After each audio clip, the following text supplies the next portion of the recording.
সালামু আলাইকুম। আশা করি সকলে ভালো আছেন। আমিও মন সৃষ্টিকর্তার দয়ায় ভালো আছি। সে সাথে ধন্যবাদ জানাই সৃষ্টিকর্তা যিনি আমাদের সৃষ্টি করেছেন, এবং সে সাথে ধন্যবাদ জানাই আমাদের প্ল্যাটফর্মের সকল ভাই বোন এবং সবার উদ্দেশ্যে একটা ছোট্ট একটু আলোচনা করব। সেটা হচ্ছে, দেখেন এই যে পাশে সম্পূর্ণ কিন্তু ফাঁকা পড়ে আছে। দেখেন এই যে দেখেন ফাঁকা পড়ে আছে। আর এই পাশে দেখেন সব কিন্তু সবজি করা হয়েছে। যেখানে আলু ছিল, শেখার আলু, যেটা যে বড় বড় হয়, যে সিদ্ধ করে খাওয়া হয়, সে আলুটা ছিল এখানে, ওটাই ফেলে দিচ্ছি।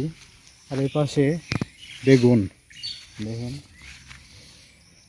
বেগুন লাগানো আছে। আর দেখি সামনে দেখাচ্ছি আপনাদের, দেখতে থাকুন, সাথে থাকুন।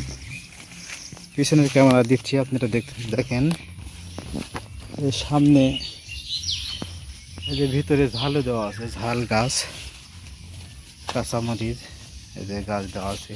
এর পাশে দেওয়া আছে এই যে সুপারি গাছ, এই যে এর উপরে দেওয়া আছে মেহগনি।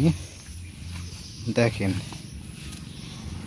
আমরা এই যে ঝাল গাছ, ওখানে খুঁড়ে দেওয়া আছে, সবুজ শাক আছে, লাল শাক আছে, সব আছে। আমার মূলত অনেকগুলো আমাদের মাটি বিভিন্ন জায়গায় বিভিন্ন আবাদ করা আছে, আপনাদের মাঝে তুলে ধরবো আস্তে আস্তে, আপনারা দেখতে থাকুন। দেখেন ওই পাশেও ফাঁকা, ওই পাশেও ফাঁকা। দেখেন আমরা যদি শুরু না করি তাহলে আমাদের জীবনটাও ফাঁকা মনে করতে হবে। এই যে সাপোজ আমরা যে শুরু করছি সবজি বিভিন্ন হচ্ছে পারে, ঝাল মরিচ শাকসবজি, এই যে পাচ্ছি এখান থেকে, এটা কিন্তু আল্লাহরই নিয়ামত। আমরা যদি চেষ্টা যদি না করতাম, যদি না লাগাতাম, তাহলে কিন্তু পেতাম না। আর ওই পাশে দেখেন ফাঁকা আছে, আমরা চেষ্টার ফলে পাইছি ফল। এই জন্য আমরা চেষ্টা করব, শুরু করব, যে কোনো কাজ শুরু করব, সফলতা আসবেই, আগে হোক পরে হোক আসবেই। যে কোনো কাজ আমরা শুরু করার আগেই চিন্তা ভাবনা করি যে কবে আসবে, কি হবে না হবে, ভয় করি। ভয় না করে আমরা শুরু করব, সফলতা আসবেই ইনশাল্লাহ ইনশাল্লাহ। এজন্যে আমার ছোট্ট ছোট্ট ভিডিও আপনাদের মাঝে উপহার দিই, এই কারণে যে আপনারা একটু হলেও এখান থেকে শিখতে এবং জানতে বুঝতে পারবেন।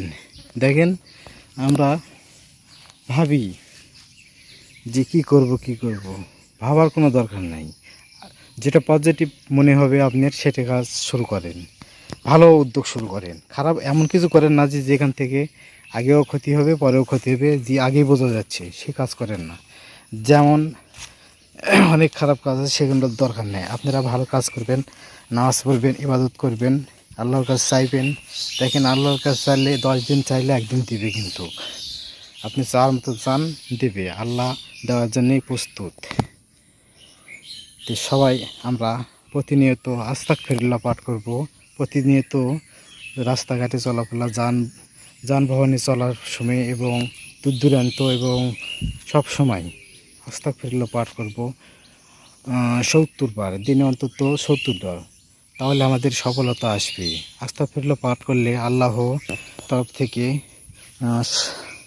সফল হওয়ার যে ধাপটা বা আমাদের যে আশা পূরণ করে দেন।